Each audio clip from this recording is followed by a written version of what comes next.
thank you. We're excited for the panel portion of our discussion, and of course we do want questions from you as our audience. We have microphones. Felicia and Linda both have microphones, so if you do have a question, please first raise your hand and wait until you have a microphone. We're recording this, so although we can probably hear you without the microphone, the recording doesn't necessarily pick it up. So if you wait for that, we really appreciate it. So to get started today, I actually had a question that I've been wanting to talk to our distinguished panelists about, if I may. And I would love to hear your perspectives, because Bhakti itself is a tradition that is characterized in many ways by evolution and adaptation based on regions and individuals, families, and time even. And I'm curious, in the day that we live in, 21st century, there has been global change in all societies. And I'm curious, over recent decades, has there been, what kind of evolution and changes have come into Bhakti worship or devotional traditions because of modernity, globalization, Western influence? Have you seen any of that? Is that a discussion that you see happening right now? And yes, Rob. So that's a good question, and I think one of the things that one sees in terms of bhakti in India over time, or in recent years, and particularly as the Indian diaspora has grown outside of India, is, I don't know what the best way to put it is, but sort of the homogenization of bhakti, where traditionally in India, bhakti would be directed towards a single deity in the context of a temple dedicated to a single deity who is revered as the supreme deity by those who go to that temple, with other deities seen as manifestations of, or emanations of, or partially the same as that singular deity, but kind of centered around that one deity to whom one offers one's worship.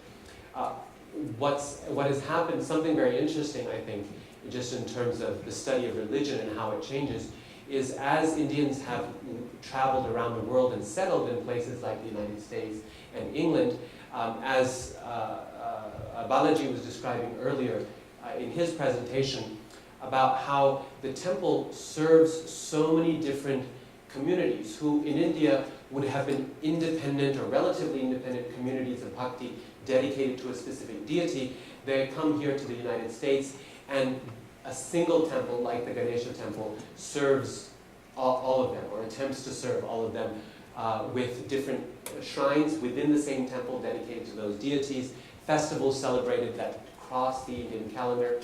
And what's interesting is that for Indians who live outside the United States, for most of them, that's become the new norm in terms of expressing bhakti, of being able to go in this ecumenical fashion and sort of synthetic fashion and offer your homage here and offer your homage here and offer a one-stop-all approach, one-size-fits-all approach to bhakti.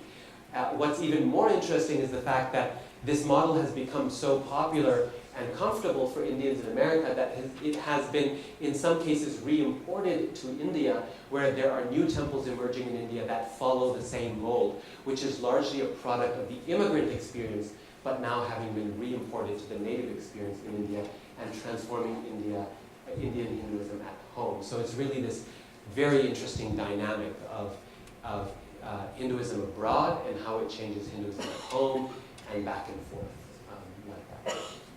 That's one change. I have mentioned infiltration of technology in a resident of Idaho and Montana who wanted to do a particular ceremony because it takes a lot of time and resource to come all the way to Salt Lake City. It may not be convenient for them to do so. So they are doing the rituals through Skype. And I've also seen folks who are in IT. They do push on computers, and they have this little bell. They hit their mouse, the bell rings, and they hit this little mouse, and then they can do the arti and all. I don't know how that manifests as far as true bhakti is concerned, but any kind of devotion is devotion. Any kind of bhakti is bhakti. They're expressing their bhakti in that way. I personally prefer going to the temple or doing my own rituals at home. But again, Hinduism doesn't restrict you to express your bhakti in a certain way. You can express it any way you can, and people are finding ways of doing that differently with modernization. Like reading of scriptures, it's one form of expressing your love and knowing the scriptures. You Google them now and then learn what you want to. So the technology is definitely integrated as crazy. My turn now? Sure. I have been thinking myself about this.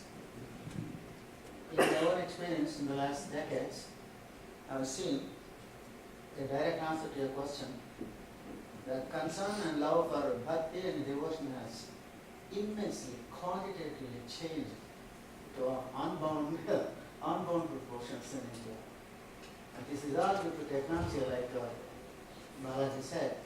We are making use of it to the maximum extent. Loudspeakers, advertisement mechanisms, fluxes. So it's going from a big temple to in the smallest shrine in a village or maybe in a corner of a street and anywhere. So it's loud and it's lasting and it is nuisance also sometimes. Because it's difficult, it's not possible to control them, and this is religion, and religion is very well protected. So, and this is not to contradict you, sir, since Hinduism allows this kind of, somebody else also can do puja for us, somebody can else do something in meditation for us, or some mantra for us. So it's all right what we are doing between India vis-a-vis the other countries, sculpting or anything. We do not have any qualms or quarrel with this kind of a mechanism, because that is inbuilt in the Indo-Atlantic attitude. The transfer of merit is a very important concept. If you want to do something to me, you can do something to me by praying for me. It is like Christian prayer. You pray for yourself, pray for your family, you pray for others and community, or maybe universe as a whole. So it is in that way Hinduism happily allows this. And technology is very helpful. It's very good. Since the old parents may not be able to be present in America, when my son is performing his own son's some samskara here, or maybe some other thing. So they can directly see and they can make benediction there, from there it comes. It is all telepathic, it is all spiritual. So this is good. I would say this is a very welcome thing. And as long as we use it for good purposes, it is very good. And religion and worship is becoming richer and richer due to technology. Very interesting. So it would seem that with Bhakti and Hinduism's ability to adapt, that as we move into the 21st century, into it now, that it's blossoming in a way to a new degree. Is that safe to say? Whereas a lot of Christian denominations are finding that their audience, their participation is dwindling in some ways. Do you feel like, as you said, that this expansion is actually embracing and keeping people in the traditions for the next generation and the next? I would say yes. I'll give you an example. Dr. Krishna mentioned about Tirupati, which is the second richest after Vatican. I really want to go there and perform some ceremonies, and I to go there, it costs a whole lot of money. So I sit at my desk and then I click the button and pay my donation, and they will do the ceremonies for me there. It's fantastic. It's very convenient, and it takes that guilt away from me that I'm not able to do certain rituals. And at the same time, technology is enabling me to do so, and I love it. Interesting. Thank you. Yes, you have a question.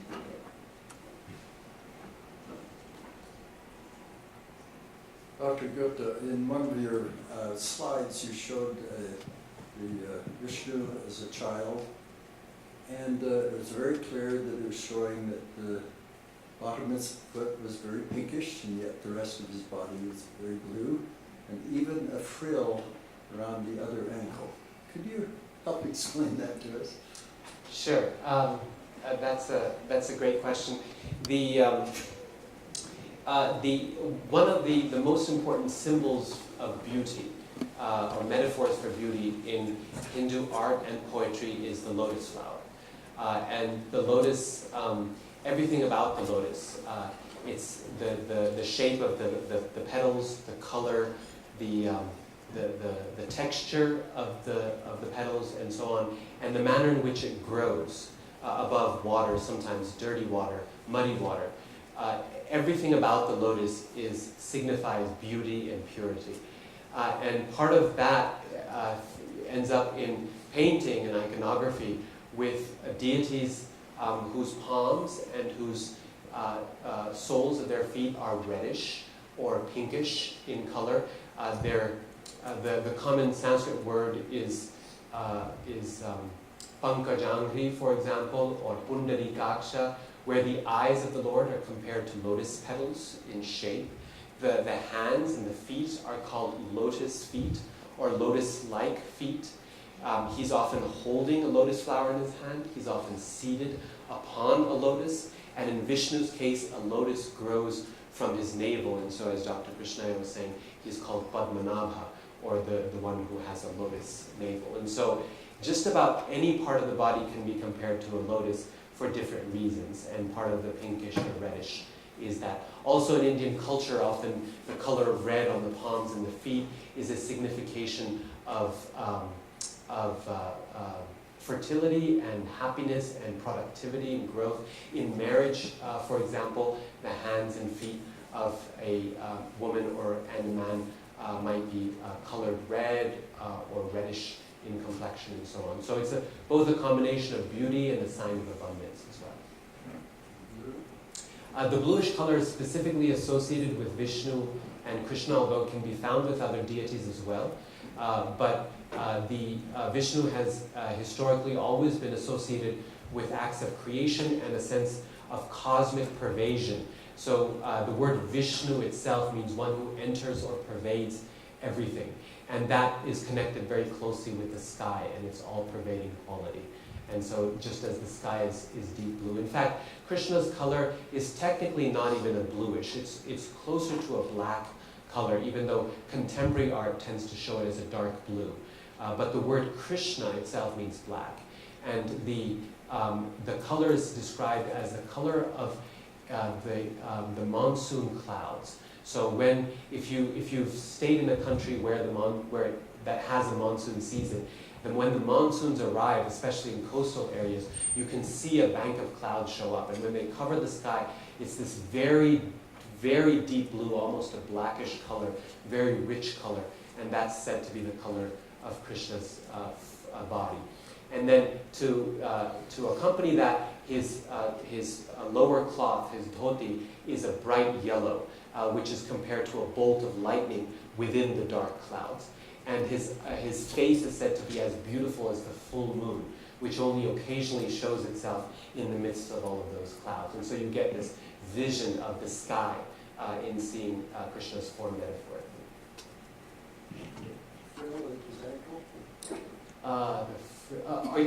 Maybe it was ankle bells, anklets? Yeah. Anklets are a nearly universal form of decoration in India and a sign of auspiciousness. One of the first things that you give, that a family gives a woman when she's engaged or betrothed is a set of ankle bells. One of the first things that a baby receives in many parts of India after birth is a set of tiny ankle bells. So anklets are a sign of auspiciousness all around. One thing you'll notice with Krishna and all the other male Hindu deities is the forms of ornamentation that they wear are all feminine in nature. Earrings, bangles, anklets that are typically worn by women in India. Because the epitome of beauty in Indian literature and poetry, even secular literature, is feminine. and the feminine form is the embodiment of beauty. And so God being the most beautiful, even when he's depicted as a man, and certainly female deities exist in Hinduism plenty, but when he's depicted in male form, even then his features are soft and feminine. You'll rarely see a male deity with muscular features, for example, with large arms or a beard or so on. Okay, jumping off of that, can I ask, I've been interested throughout the different presentations that have happened today. There's been this idea of gender coming up, and maybe of a fluid notion of gender in the Hindu tradition in viewing the god and their god and goddesses. Can we talk about that for a minute? First of all, maybe the nature of God and goddess. What insights can our panelists offer about gender with the nature of God? In Vaishnavism, Yeah. it is not just Vaishnavism, it is Sri Vaishnavism. That is the correct title for it. Sri is the goddess, she is the goddess of prosperity, goddess of wealth, and goddess of everything she is. And she is the Kaustubham and the bosom of Vishnu. She stays there. So she is inseparable from especially in any Vishnu's iconography. Lakshmi must be definitely there. And she and he are not separate from each other. Otherwise, it is not love. In Vaishnavism, all the talk and emotion, rasa, lila, all that makes no sense if you take Lakshmi off of the being of Vishnu. So it is like that. It's actually cut out like that. So that gender is very, very important, very different, specific. At the same time, it's unitary also, because they are not different and they are one. But both men love and women also love. So there is a reciprocal relationship between God as both male and female, vis-a-vis human beings as not male and female. So gender aspect is a permanent aspect of Godhood. Very interesting. Dr. Knuckles, you referenced the Jari people and their worship of the goddess, sometimes perceived as a more potent form of deity than the male among that people. Well, yes. It's a curious feature of the exhibit we have here that although Vaishnavism is its theme and temple architecture its principal motif, we lack any displays of the erotic. And the reason that is curious is because at any of the great temples in India, not only do you find what is on display here, but many, many, many representations of the erotic, which is, after all, one way in which the human and divine can interact with each other. The devotee puts himself deliberately, him or herself deliberately, in a position, the gendered position, in which he or she can interact romantically with the deity. And the unfortunate thing is, well, it's not unfortunate, it's just a historical fact. The form of Hinduism that has become more prominent in the last 200 years is a fairly sanitized one. Hinduism has been in interaction with Western Christianity for a long time. And during the Victorian period in particular, erotic sculpture, which is intimately bound up with Vaishnava worship, was excluded. Why? Because it seemed out of keeping with the Victorian model of propriety, one which the British projected and which educated Hindus attempted in various ways to imitate. I would suggest to you that we are continuing that process here in our selection of themes and even of objects to view. And that's an interesting fact. Now, in the village where I work, which is by no means unusual, much has changed over the last 10 or 20 years. Why? Because the village is now in very close proximity to a large and expanding urban area where certain kinds of cosmopolitan views prevail. The Jalaris know that and therefore have decided to conceal all of these elements that are troubling both to the Victorian view and perhaps even to our own. They still sacrifice animals, for example, but it's no longer done as publicly as it used to be.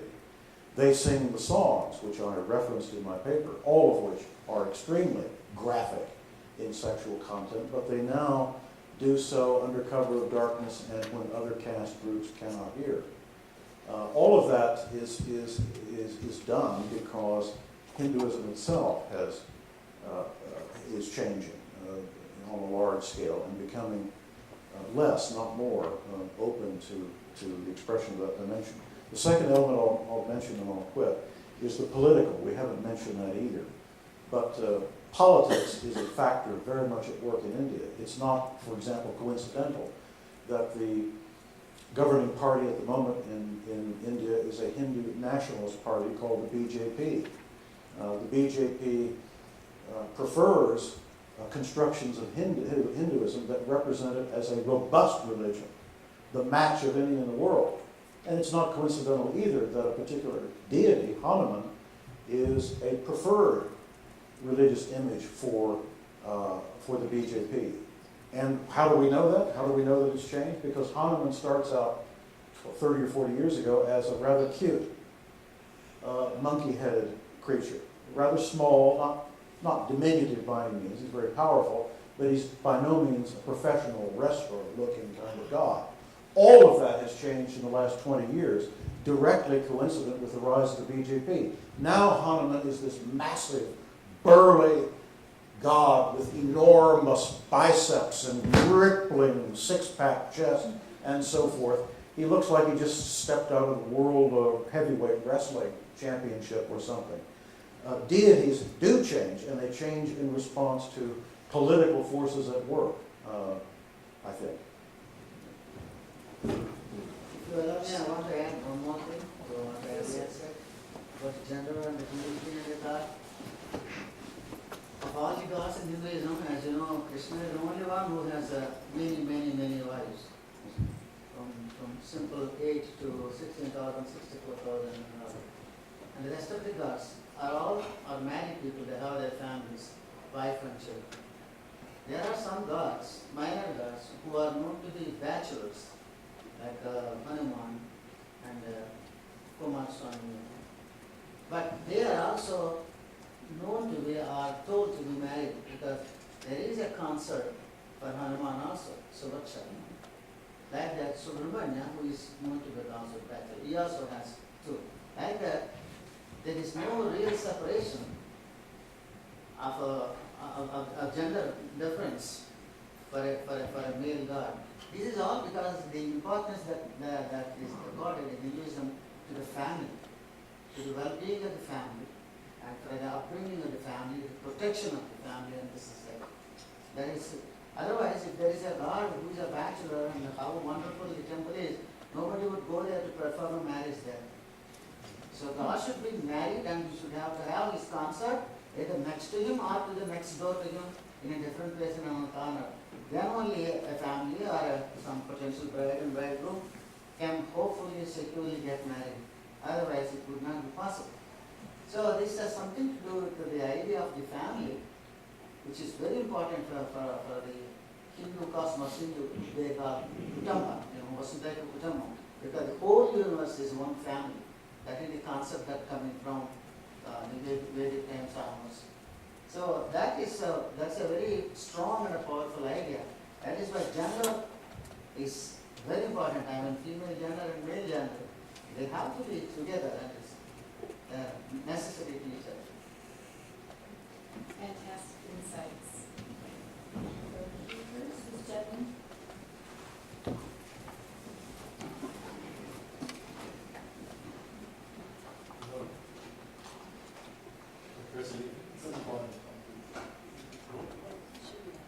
Is it on? Oh, it is on. Excuse me. Brother Nichols' comment, I got to see the transformation of Hanuman myself, and it was very, very surprising. And it made me suddenly realize that so many of the slides all of you have used are this modern Anglo-Indian depiction of Hindu gods and goddesses. The last one of the beautiful, romantic landscape, and part of it, I think it's ISKCON, the their style of painting now, extremely heavily westernized. And it surprises me, who admires the more ancient forms, that you're not turning to those now that you have the freedom to do so. Instead, it's this, as I understand it, during the Victorian Raj, Hindu artists saw English Sunday school paintings of Christ and the style, and that heavily influenced their depictions. And I see that more and more. And I'm just wondering if we have beautiful Rajput paintings in the exhibit, and that's not the popular style now. It's very realistic, naturalistic, and in an art museum, it's just kind of strange. It'd be like putting Simon Dewey's paintings of Christ up as being the only depictions of Christ that were acceptable. Not that Simon Dewey is bad. It's just that it's one aspect, and we should be seeing more. And I'm just wondering if any of you have any feelings about that as well. That's a very good question. A couple of things on that. When I'm teaching Introduction to Hinduism at the university, and for this presentation also, when to an introductory audience, I consciously use these paintings because of the rise of poster art in India and the way in which, as you rightly described, it has completely overtaken classical forms of artistic depiction on a popular level. With color printing, color separations and so on becoming so much cheaper, and color printing as a whole becoming much more convenient, the prevalence of this type of art in every form of popular media, but also on people's home altars and also decorating the walls of temples and so on, has been breathtaking. And for my students, I feel, because the Hinduism that I teach, I want them to be able to recognize, number one. I mean, for students in my advanced Hinduism courses, as religious studies majors, sure, we talk about different forms of art and architecture and dance and drama that go back to the classical forms, and we talk about various periods of Indian art and so on. But at the introductory level, I want them to be able to recognize a deity as they would encounter that deity amongst Hindus as they're living and practicing today. And the fact of the matter is, in India, outside rarefied circles, you're not going to find that type of artistic depiction like Rajput painting anymore on people's home altars and so on. And so that kind of selection of cut, copy, and paste from the internet is, I think, important for the student audience and for an introductory audience to be able to see, particularly in the context of lived Hinduism as it's practiced today. And in the more sort of advanced context, then we go back into periods of art and art history and so on that are important. So that's been my thinking over the past several years of teaching Hinduism into a largely non-Hindu audience. It's been sort of a conscious decision. There's pros and cons both ways, and certainly here in this context, I think it would be right to argue that perhaps there needs to be more of the less, not so much the poster art variety, but in India today, that is very much the reality. So my question is, throughout all the presentations, I saw this theme of caste a little bit, in terms of the idea that the Shudra caste is primarily the Bhakti caste. At this point, I think that came out, the idea of Shudras becoming priests in diaspora particularly, and then the idea of the Reddys and the Dularis and the interaction there. If you guys could just maybe touch on caste a little bit.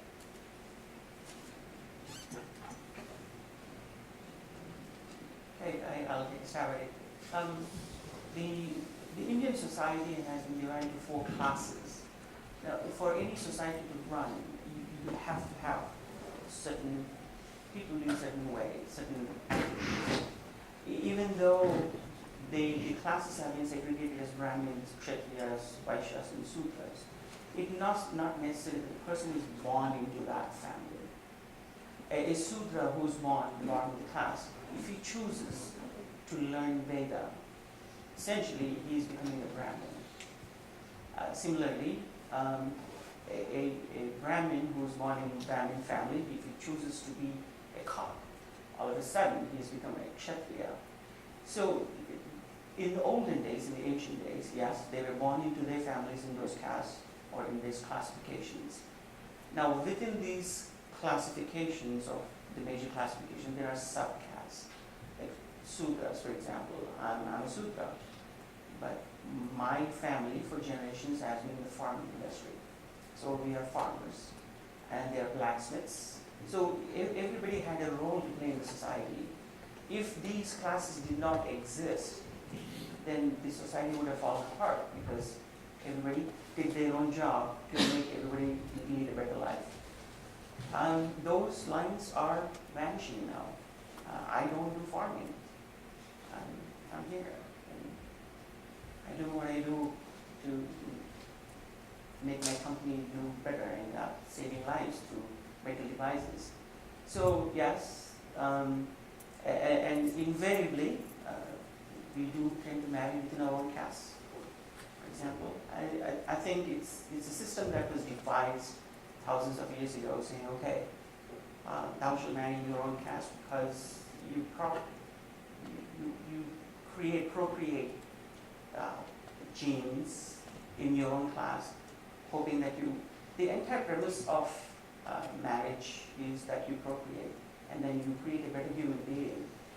I think that genetic scientists, I don't know, or whatever you want to call them, when they said you shall marry within your caste and then you should not marry within your own gotra, which is another classification that comes within these castes, they have segregated and they put in rules saying you should not marry within your gotra, which would be equivalent to marrying siblings. Kind of. So they created all those rules and regulations thousands of years ago, and then we still follow those, but those lines are vanishing rapidly.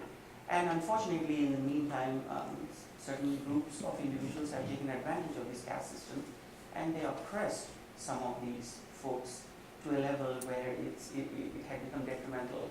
It's not truly Hinduistic, if there is such a word. But with the modern, the internet and all these new kids, the large middle class population that is erupting in India, they're changing their way of thinking. They do not want to think like their parents and grandparents anymore. So those are going away.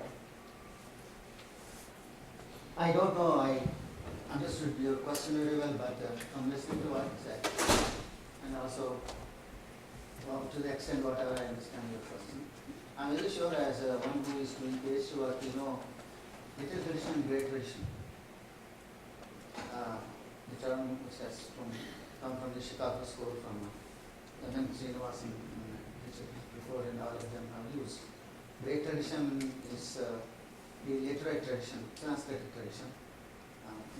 Little tradition is a non-Sanskritic, rural and lower class tradition. So there is a priesthood at both the levels.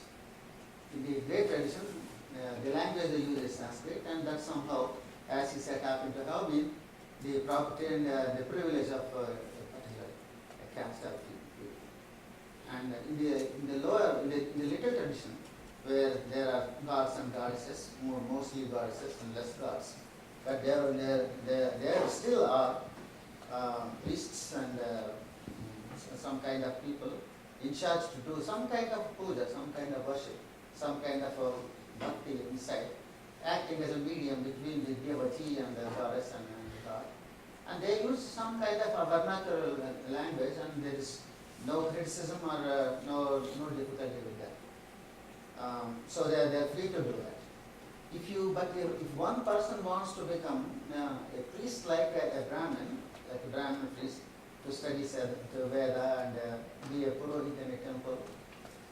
You can't change his caste all of a sudden because that is not possible, but they can learn if they want how to perform a puja, how to do it for yourself, how to do it for others, how to do it in a temple. The great Sri Vaishnava temple in my state, Andhra Pradesh in Tirupati, they have huge programs and huge opportunities for people who are interested from all castes to register with them and learn it for a month, 2 months, 3 months, 9 months, like that. There is a massive effort on their part to integrate all these kind of differences and problems. They are doing it and they are very active about it. Yeah. At the level at which I work, people would say, gods are just like people. They simply require more of what you consider desirable yourself. The goddesses worshipped in the village where I work need food, and they want meat. And they expect animals to be sacrificed and blood offered in copious quantities. Dozens and dozens and dozens of goats must be beheaded regularly, and blood offered to the goddess. What kind of priest is capable of performing blood sacrifice? No Brahmin I know would do that, because Brahmanism is, by definition, vegetarian. It therefore follows that the priestly class in the village that I'm familiar with uses exclusively non-Brahmins as their religious officials. Goddesses require liquor and marijuana. When you go to the temple, those are two of the things that you offer. A shot of booze and a joint is offered to the goddess in your temple. She's expected to like that. Goddesses are also, if they're not offered those things, blood and liquor and cigarettes and so forth, then the fear is that they will become angry. And natural disasters of all kinds, from the purely local, I get sick, to the much more extensive, like the cyclone, for example, that just hit the eastern coast of India 3 weeks ago. Most of those are viewed in my context as being caused by goddesses disappointed at offerings of the kind I just mentioned. Goddesses are angry, charged with energy, and dangerous. And the purpose of a temple in this context is to act as a containment device so that the potentially out-of-control energy of the goddess, an energy called Shakti in many Indian languages, isn't released, except in a very controlled way. So just one clarifying question then, are there caste striations, you might say, that are regional, local, depending on what region you're in and what village? There are different castes that emerge specific to those regions and villages? It seems to be interesting, very, very interesting. Yeah, some are definitely local, some claim pan-Indian relevance. You find Brahmins everywhere, Sure. and so forth. Castes are, as my colleague said, endogamous communities, which is simply a fancy way of saying they tend to marry within. But then, of course, endogamy is a principle of Mormonism too, so you don't have to go all the way to India to find caste-like behavior that's present among us. And castes do sometimes change in position, not ritually, but in terms of their prominence economically and politically. And yes, there is strategy involved. Caste will do things in order to, as it were, upgrade in the hierarchy of these things. That process has been known since the 1950s as Sanskritization, a term coined by an anthropologist called Hemant Sridharan. One of the ways that you upgrade, as it were, is by adopting or imitating the Sanskritic behaviors of Brahmins and that level. So, for example, the caste that I work with used to be completely indifferent to widow remarriage. A woman lost her husband, no problem getting a new one, at least in principle. Well, that's not something Brahmins do. Brahmins prohibit widow remarriage. And the caste that I work with has recently decided we're going to be like that. It's a very deliberate choice on their part. Dr. Gupta, did you? Yeah, this is, the question of caste is a very interesting one and a very useful one. And in the context of bhakti, which is my own area of focus, bhakti serves very much as this, as living in this marginal space, this liminal space between the great tradition and the little tradition, where it's often functioning as a voice that challenges caste and gender boundaries, but rarely overturns them. And so what you find is situations where the caste rules are broken on purpose and done so with to make a very distinctive point that bhakti supersedes whatever physical condition or limitations we may find ourselves in, because love for God is something that is direct between the individual and the Lord. And yet, bhakti also at the same time rarely chooses to overthrow the system altogether. And so it's more of, as one might call it, a controlled rift in the social fabric, where it allows for release of caste tensions, because the question of caste has been a problematic question from the beginnings of what we know of as recorded Hindu history. So it's a long-standing question and a debate within the literature and within societies and so on for centuries. And traditions like bhakti traditions, which often make the choice of crossing caste boundaries or gender boundaries, and also choosing to sing and teach in the vernacular, which once again is crossing that great tradition, little tradition boundary, taking ideas that are Brahmanically inspired and yet taking them out of the hands of the Brahmin hierarchy by putting it in vernaculars that people can read and memorize and sing on their own. And so you find this process of bhakti traditions kind of challenging those boundaries and creating these rifts in the social fabric, and yet not entirely getting rid of them.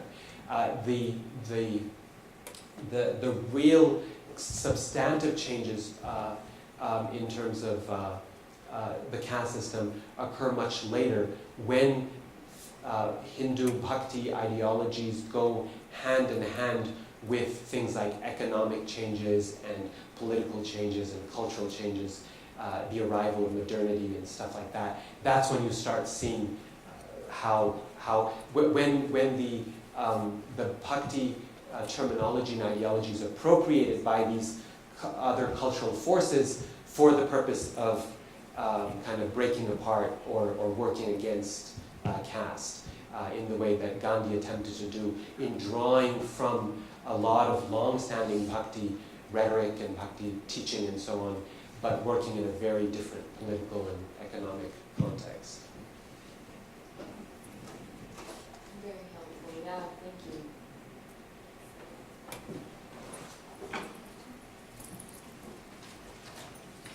Well, first, I'd like to say thank you to all the presenters. I found all of your presentations very informative, well prepared, and from an LDS perspective, or my own background, I find learning about other religions and cultures to make my own religious practice more informed and meaningful for myself. And so I wondered if you, Dr. Wilkinson, want to respond to this, or the rest of the panelists as well, that what can we do here, both at BYU or in Utah, in places where we may not regularly be able to interact with Vaishnavites or with Hindu practitioners, to kind of encourage more openness and curiosity, and to seek for those kind of commonalities that might bind us together.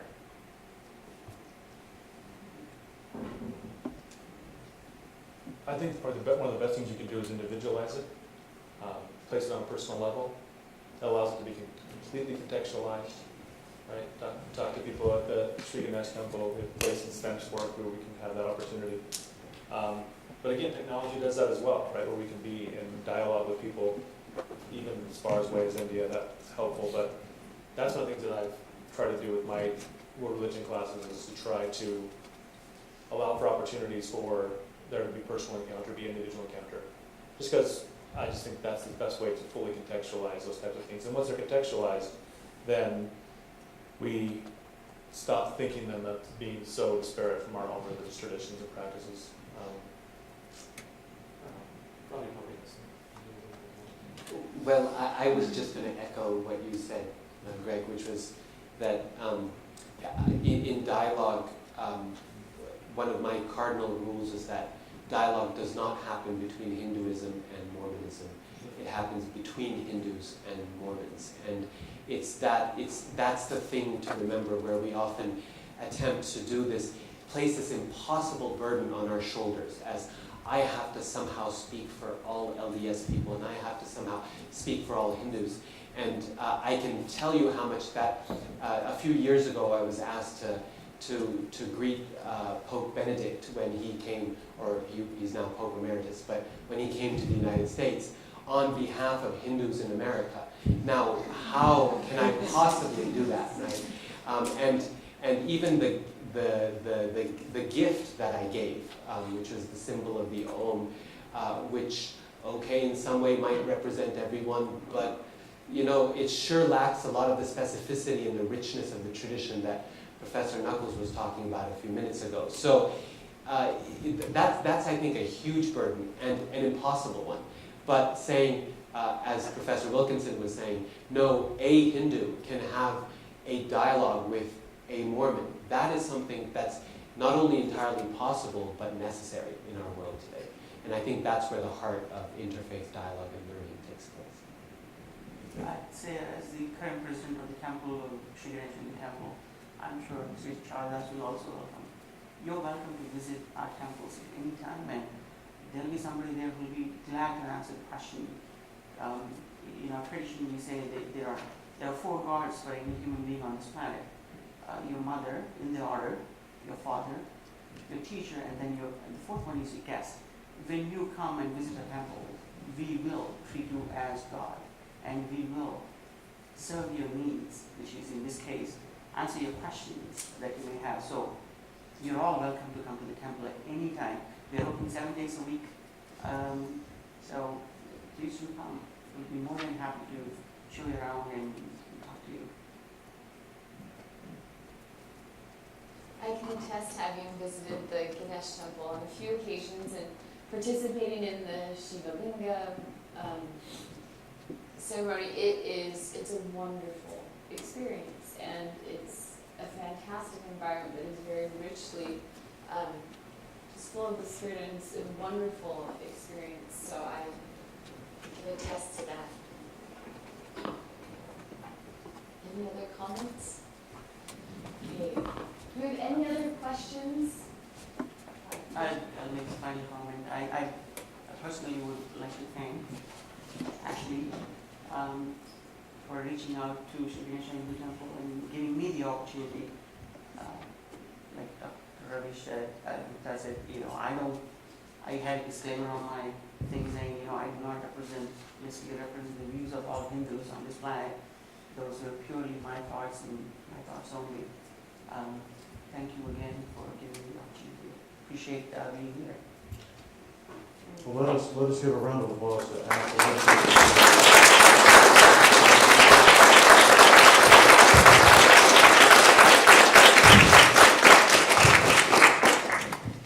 Well, thank you to all of our panelists and for your participation today, all of you. We're so grateful to have you, and